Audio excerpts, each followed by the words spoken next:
Shalom, datang dan saksikanlah Ekumene Choir Konser. Konser paduan suara mahasiswa Sekolah Tinggi Teologi Ekumene Jakarta yang akan diadakan pada tanggal 10 Juni 2023 pukul 6 sore bertempat di Function Hall Mall Arta Gading lantai 5 dengan tema Dwi Pantara. Konser ini merupakan konser penerimaan anggota baru Ekumene Choir yang akan berkolaborasi dengan anggota lama. Jangan lupa catat tanggalnya dan pastikan Anda hadir pada tanggal tersebut.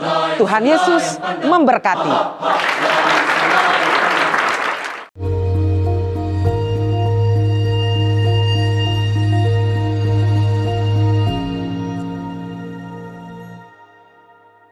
Shalom saudara, kita kembali mengikuti Abam memasuki episode 667 dari wanita usia 33 tahun. Shalom Pak Eras, kami pecinta suara kebenaran Truth ID. Kami selalu mengikuti doa pagi dan mendengarkan khotbah Pak Eras. Kami sangat diberkati selama mengikuti Truth ID, khotbah Pak Eras. Dan hidup kami selalu diubah oleh khotbahnya Pak Eras. Semakin hari dari minggu ke minggu semakin berbeda. Hidup kami terubahkan oleh suara kebenaran. Yang mau saya tanyakan, setiap minggu kami ibadah di satu gereja Kalimantan Barat, Singkawang. Dulunya kami bisa beribadah di gereja itu karena waktu itu kami masih Kristen kanak-kanak alias Kristen duniawi. Setiap kali kami pulang dari gereja langsung buka khotbahnya Pak Eras. Biasanya kami setiap minggu tidak pernah ketinggalan khotbahnya Pak Eras. Jadi biasa selalu terjadinya setiap khotbah dari gereja selalu hilang lenyap. Jadi biasa selalu terjadinya setiap khotbah dari gereja hilang lenyap. Akibat tertutupi oleh suara kebenaran dari khotbah Pak Eras. Akibatnya yang tertanam dan yang terhidupi dalam hidup kami hanya ajaran Pak Eras yang kami kenakan, sebab karena ajaran di gereja kami, gereja yang kami hadir setiap minggu, khotbahnya sudah tidak cocok lagi buat kami karena kami sudah setiap kali makan nasi keras di Truth ID. Khotbahnya Pak Eras kami sudah biasa makan nasi keras di Truth ID, khotbahnya Pak Eras. Di gereja kami seperti makan bubur. Tetapi udah dewasa rohani kami. Jadi menurut Pak Eras gimana? Kami pernah berpikir untuk bertahan di situ. Siapa tahu bisa menggarami orang-orang di gereja ini. Tetapi menyedihkan. Jemaat-jemaat di gereja ini tidak ramah. Saya hanya bersedih saja karena menurut kami, kapan ya gereja-gereja semuanya seluruh bumi mau seperti gereja GSKI. Dan ada lagi ketika beribadah dimulai sampai akhir tidak pernah ada penyembahan. Dan hanya nyanyian biasa dan pujian-pujian terus khotbah. Khotbahnya bagus soalnya tidak mengandung kemakmuran fisik. Tetapi sangat efektif buat Kristen pemula. Jujur kami sudah tidak cocok karena kami sudah memasuki ke tingkat yang berbeda. Yang tujuan untuk selalu berjuang dengan jatuh bangun hidup kudus, berusaha untuk hidup suci, berjuang tidak mau bercacat dan celah, berjuang terus mau serupa seperti Yesus, sempurna seperti Bapa. Karena alasan kami inilah yang buat kami tidak cocok ibadah di gereja kami. Andai kata khususnya di Singkawang ada gereja GSKI, kami pasti mau jadi anggota jemaat Pak Eras. Sebab karena kami belum resmi jadi anggota gereja manapun. Kami bingung di sini tidak ada GSKI. Terima kasih Pak Erastus, kami mendoakan Pak Eras panjang umur karena dunia semakin jahat. ajaran Pak Eras yang bisa mengalahkan dunia. Hanya ajaran GSKI yang bisa mempercepat kedatangan Tuhan Yesus. Wow. Dari wanita usia 33 tahun menikah 1 anak. Seingat saya di Singkawang sudah ada 1 gereja loh. GSKI. Tapi jangan berharap pendetanya bisa berkhotbah sekelas saya. Nanti kalau khotbahnya tidak seperti saya, nanti Anda kecewa. Namun pada umumnya, kalau GSKI selalu mengarah ke saya. Jadi kalau Anda belum terdaftar gereja mana-mana, Anda bisa mendaftarkan di GSKI di Rehoboth, ya, melalui e-church, dan nanti akan kami arahkan di gereja-gereja yang dekat dengan itu. Saya betul-betul merasa bersyukur dengan kesaksian Anda ini. Anda bisa menjadi juru bicara Tuhan, penyambung lidah suara kebenaran dimanapun Anda berada. Anda mulailah dengan membuat House of Truth, persekutuan kecil, beberapa orang, dan mendengarkan khotbah saya bersama-sama dan mendiskusikannya. Oke, Tuhan memberkati. Wanita usia 20 tahun di Kupang. Salam Pak, terima kasih untuk jawaban yang diberikan kepada saya di Abam 643. Saya izin bertanya lagi ya Pak. Tapi sebelumnya saya mau cerita, saya bingung dengan diri saya sendiri Pak. Saya suka stres dengan hal-hal yang tidak seharusnya dipikirkan. Saya suka membenci orang tanpa sebab. Saya emosian, saya suka kepahitan. Saya iri dengan berkat orang lain. Dan karena ini setiap saya melakukan sesuatu, saya melakukannya hanya untuk memuaskan rasa iri saya dan bukan untuk Tuhan. Setiap ada yang tertawa berlebihan, saya tidak suka Pak, dan saya juga suka menghakimi orang dalam pikiran. Jujur saya tidak mau ada dalam kondisi ini Pak. Saya rasa jiwa dan hati saya sakit. Saya ingin terlepas dari belenggu ini Pak. Karena gara-gara ini setiap saya saat teduh pribadi dan mengikuti doa pagi, saya sepertinya tidak layak untuk mengatakan saya mencintai dan mengasihi Bapa di surga. Kalau kasih saya kepada sesama saja tidak ada, jujur saya merasa terintimidasi setiap saya menyembah dan bertanya, apakah ibadah saya ini berkenan kepada Bapa atau tidak? Ini wanita usia 20 tahun. Oke, masih ada kalimat yang belum saya baca. Tapi sampai di sini saya break dulu. Jiwamu sakit. Jiwamu sakit, kedewasaanmu masih belum tinggi maksudnya. Karaktermu cacat. Tetapi puji Tuhan, kamu menyadari keadaan ini. Kesadaranmu itu membuat kamu 50% sembuh. Sungguh. Jadi 50% sekarang usahamu oleh pertolongan Roh Kudus. Ini sebenarnya merupakan gejala-gejala ke arah kesembuhan. Kesembuhan dari karakter yang buruk, kesembuhan dari jiwa yang cacat dimulai dari kesadaran akan kesalahan itu atau keadaan yang buruk tersebut. Jadi sekarang kamu mulai menemukan, sekarang kamu harus mulai membuat semacam menginvestasi. Kamu harus mulai melihat kelemahan, menginventarisasi kelemahan-kelemahanmu apa saja. Dan setiap hari pasti itu muncul berdasarkan rangsang dari luar. Seperti yang tadi kamu katakan, kamu ketemu orang lebih sukses, ketawa berlebihan, kamu tidak suka. Nah, pada saat-saat seperti itu kamu belajar menyangkal diri. Mematikan perasaanmu yang negatif, membuang pikiranmu yang negatif. Nah, kamu latihan terus. Tentu doa pagi, doa pribadi tetap kamu lakukan, mendengarkan khotbah saya melalui Truth ID harus kamu lakukan. Nah, mengenai mengucapkan kalimat aku mengasihimu Tuhan.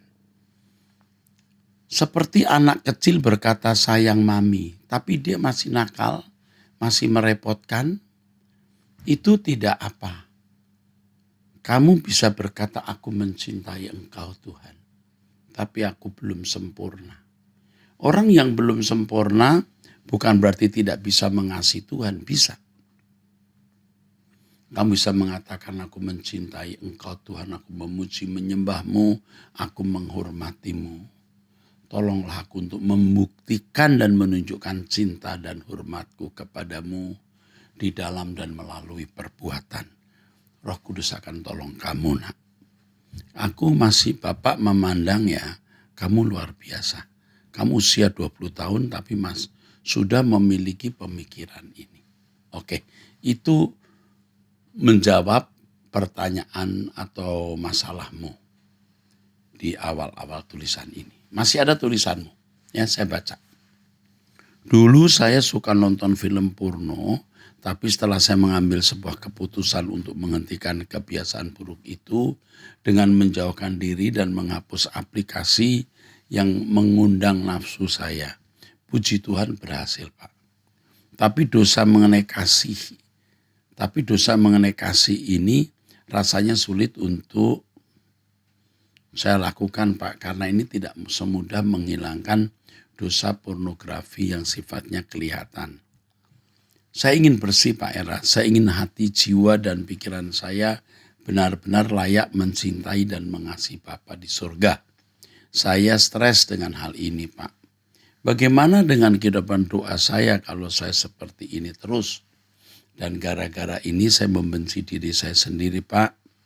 Karena merasa tidak layak di hadapan Bapa. Saya bingung mau cerita ke siapa karena takut salah mempercayai orang. Dan setelah melewati berbagai pertimbangan, akhirnya saya memilih melanjutkan pertanyaan saya di Abam. Tolong doakan saya Pak, saya benar-benar ingin bersih. Saya sudah tanya Tuhan, tapi rasanya tidak ada jawaban. Bagaimana seharusnya terlepas dari dosa buruk ini Pak? Terima kasih. Tidak ada jawaban dari Tuhan, tidak mungkin. Tuhan pasti menjawab. Apa yang saya sampaikan kepadamu ini bagian jawaban dari Tuhan. Seperti yang tadi saya katakan, seseorang bisa mengasihi Tuhan walaupun belum sempurna. Ucapkan itu, sampaikan kepada Bapak. Katakan kamu stres, kamu merasa tidak layak, terus terang kepada Allah. Nanti jiwamu akan mengalami kesembuhan. Nah, kamu seperti bisa menghilangkan kebiasaan nonton film pornografi, maka kebiasaan buruk yang lain pun kamu bisa selesaikan. Pasti sama.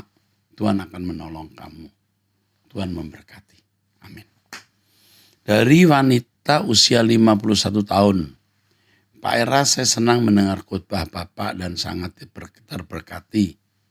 Saya bergereja di satu gereja yang sejak awal gereja ini berdiri. Saya sudah ikut terlibat. Memang awalnya berdiri karena konflik sih Pak. Dan kenapa saya mengikuti pendeta ini yang sekarang? Karena saya tahu dia tidak bersalah dan dia hanya korban. Karena itu saya tetap mendukung beliau walaupun akhirnya saya keluar dari gereja yang sebelumnya. Sebenarnya panjang ceritanya. Dan saya sebenarnya betul-betul ingin melayani dan betul-betul mau membantu pendeta. saya. Walaupun waktu itu begitu sulit, bahkan kami sempat ditolak oleh lingkungan di mana kami bergereja dan akhirnya saya membuka rumah saya untuk menjadi gereja.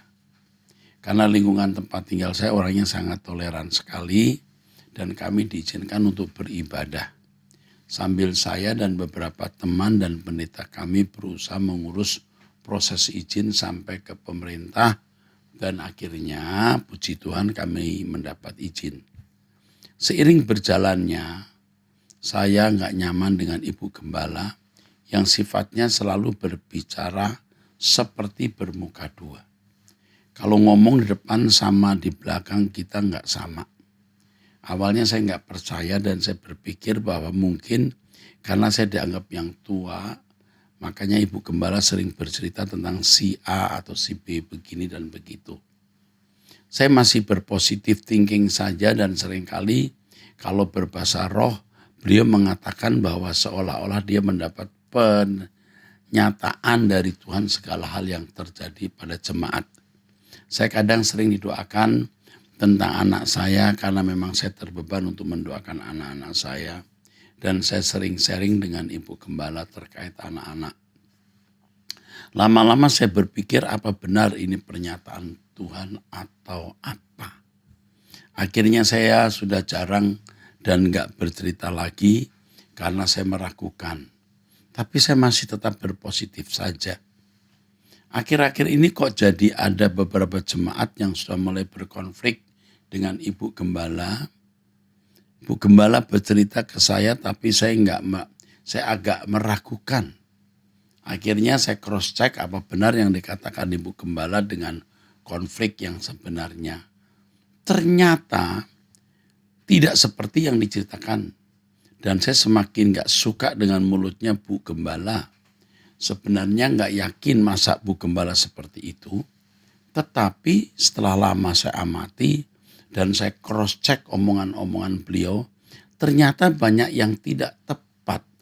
Bahkan kadang kalau ada jemaat yang curhat masalah pribadi, Bu Gembala bisa bercerita lagi ke jemaat yang lain. Lama-lama saya nggak nyaman dengan keadaan ini. Akhirnya berpikir ingin keluar saja dari gereja tersebut.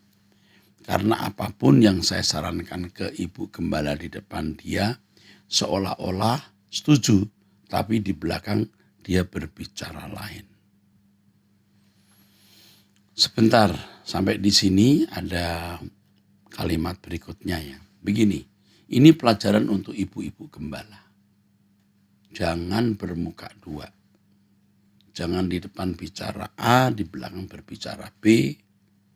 Dan jangan membuka rahasia orang yang konseling dengan Anda. Ini untuk ibu gembala, ibu-ibu gembala juga ibu-ibu pelayan Tuhan. Ya. Oke, saya teruskan. Saya berdoa minta petunjuk Tuhan, saya hanya bilang ke Tuhan kalau saya betul-betul ingin melayani. Kalau memang Tuhan mengizinkan saya melayani di situ, biarlah saya tetap di situ. Tapi kalau tidak, Tuhan tunjukkan jalan. Saya merasa sekarang kok tambah banyak masalah dengan mulutnya ibu gembala. Ada beberapa jemaat juga mengalami hal yang sama dengan ibu gembala. Menurut Bapak apa yang harus saya lakukan, apa saya keluar atau saya tetap di situ? Satu lagi Pak, Bu Gembala itu selalu mengandalkan, katanya beliau sering doa puasa, bahkan berpuasa Ester 3 hari 3 malam untuk mendoakan jemaatnya agar jemaat mendapatkan berkat dan pekerjaan dan hidupnya berkecukupan. Karena memang jemaat di situ rata-rata menengah ke bawah Pak. Dan menurut saya kalau mau puasa nggak usahlah pengumuman di mimbar kalau beliau berpuasa. Cukup dia sama Tuhan saja tahu. Demikian Pak, terima kasih Pak untuk pencerahannya. Saya merasa ibu gembala kamu belum matang. Saya lebih mempercayai apa yang kamu katakan karena kamu tidak punya kepentingan menuliskan hal ini.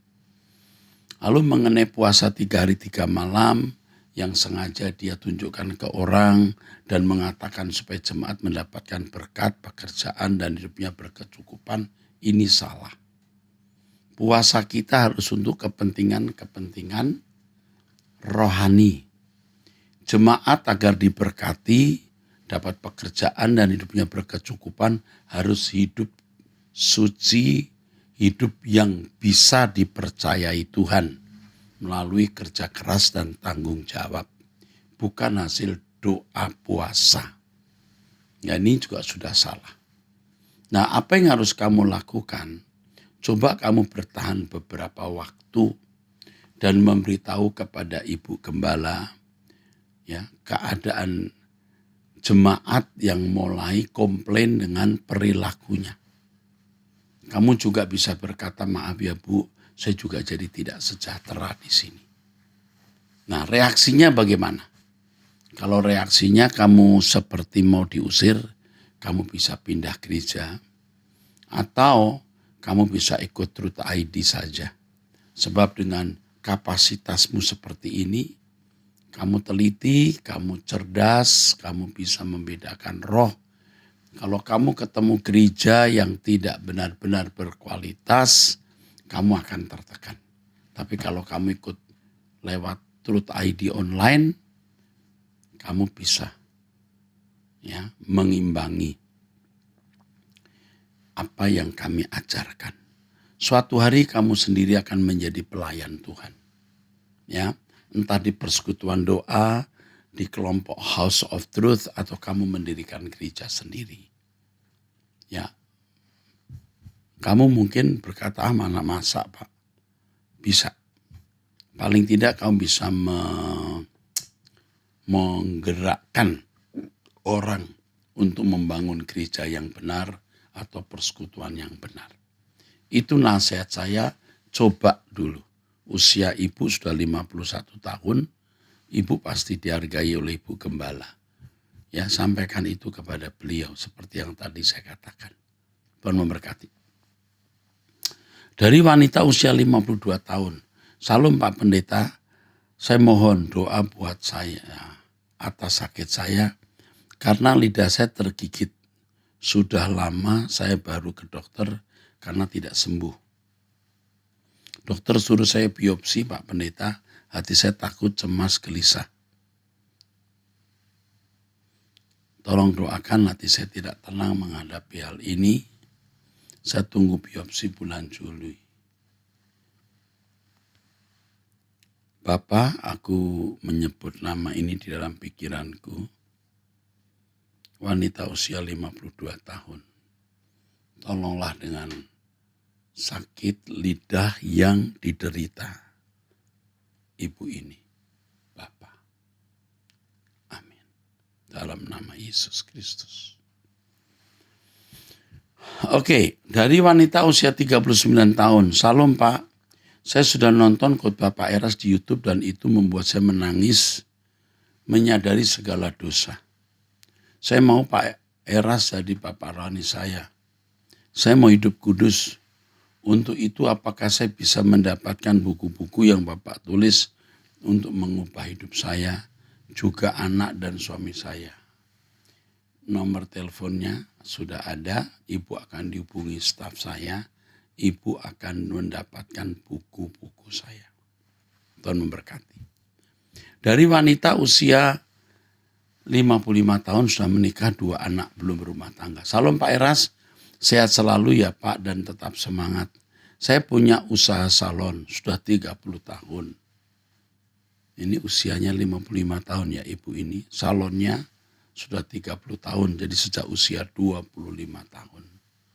Namun sejak COVID, usaha saya sangat anjlok. Hanya bisa dapat makan sehari-hari. Sementara cicilan masih ada sampai tahun 2024 baru lunas. Memang dibantu suami setiap bulan. Sekian. Memang Pak, sebenarnya saya tidak memikirkan dunia ini lagi. Bahkan selalu saya ingat apa kata Pak Eras, yang penting cukup makan dan pakaian. Tapi karena banyak nganggur, kerja saya hanya dengar Truth ID saja. Serasa mata ini semakin kabur. Tapi ada rencana dalam hati, saya ingin belajar menjahit dan menyewakan pakaian macam-macam adat. Usia ibu sudah 55 tahun. Ibu itu tipe pekerja keras ya. Kalau usaha menjahit, kelihatannya sulit untuk ibu, kecuali ibu punya pegawai untuk menjahit.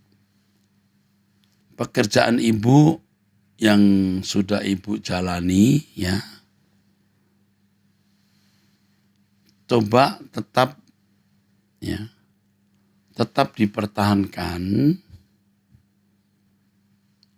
Ibu yang penting dapat makan dulu di situ. Jangan coba-coba usaha lain seperti menjahit. Ibu baru belajar dengan usia 55 tahun. Ini berat. Kecuali ibu sudah bisa menjahit. Pekerjaan ini ibu tekuni dulu. Tuhan bisa buka jalan. Justru ibu harus meningkatkan kemampuan ibu dalam bidang salon. Bukan pindah profesi, ditingkatkan. Dari salon, pedicure, manicure, dan lain-lain. Ya. Itu dulu, itu nasihat saya karena ibu minta nasihat ini. Oke, berikutnya dari pelajar. Salam Pak, tolong doakan aku supaya lulus SMA 8 pekan baru ya Pak. Oke sayang, saya tidak kenal orang ini Bapak. Tapi tolonglah anak ini agar mendapatkan kelapangan jalan dalam studinya. Dalam nama Yesus Kristus Bapa.